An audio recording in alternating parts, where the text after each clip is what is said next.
ঈদকে ঘিরে পাইকারি ও খুচরা ক্রেতার ভিড়ে জমজমাট দেশের অন্যতম পাইকারি দেশীয় কাপড়ের বাজার নরসিংদীর শেখেরচর বাবুরহাট।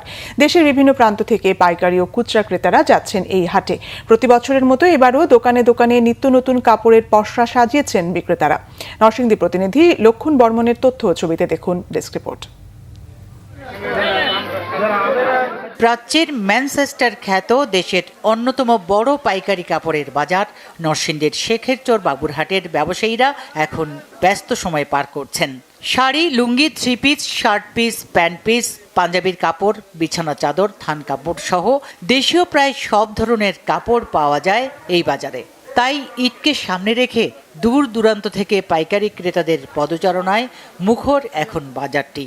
রোজার 2 সপ্তাহ আগে থেকেই পুরোদমে শুরু হয়ে গেছে ঈদের বেচাকেনা।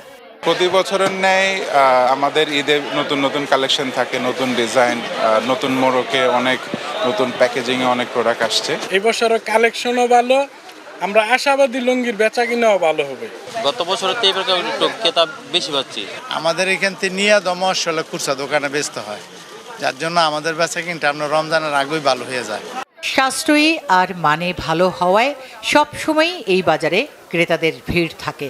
রোজায় তা আরও বাড়ে। বাবুরহাটে অনেক ভালো কাপড় পাওয়া যায়, এই জন্য আমি এদের মানও ভালো, এখানকার কাপড়ের মানও ভালো, এই জন্য আমি এখানে এসেছি। অনেক জিনিস পছন্দ হয়েছে, মনে হয়েছে যে মানসম্মত, তাই আমরা এই যে কোল ভরে জিনিসপত্র কিনে এবার বাসায় কিনি। প্রতি মাসের মধ্যে 3 বার বা 2 বার আমি আসি এখানে কাপড় নেওয়ার জন্য, এবং স্বল্পমূল্য কাপড় এখানে পাওয়া যায়, যাবতীয় কাপড় সবকিছু পাওয়া যায় এখানে। আমি টঙ্গী ফকির মার্কেট থেকে আসছি, আর এখানে আসি, এখানে আসলে খুব কমে পাওয়া যায়। এবার ঈদে 5,000 কোটি টাকার লেনদেন হবে বলে আশা ব্যবসায়ীদের। এই বাজারকে কেন্দ্র করে সারা দেশের মানুষ এখানে বাজার করতে আসে। এখানে সবচেয়ে বড় জিনিস দিয়ে মানুষ নিরাপদ বোধ করে, এবং এখানে আইন শৃঙ্খলা বাহিনী খুব নিরাপত্তা দিচ্ছে।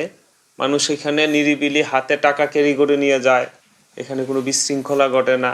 বাবুরহাটে ছোট বড় দেশীয় কাপড়ের পাইকারি দোকানের সংখ্যা প্রায় 7,000।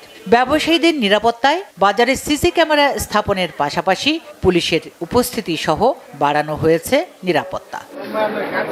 Bangla vision news desk.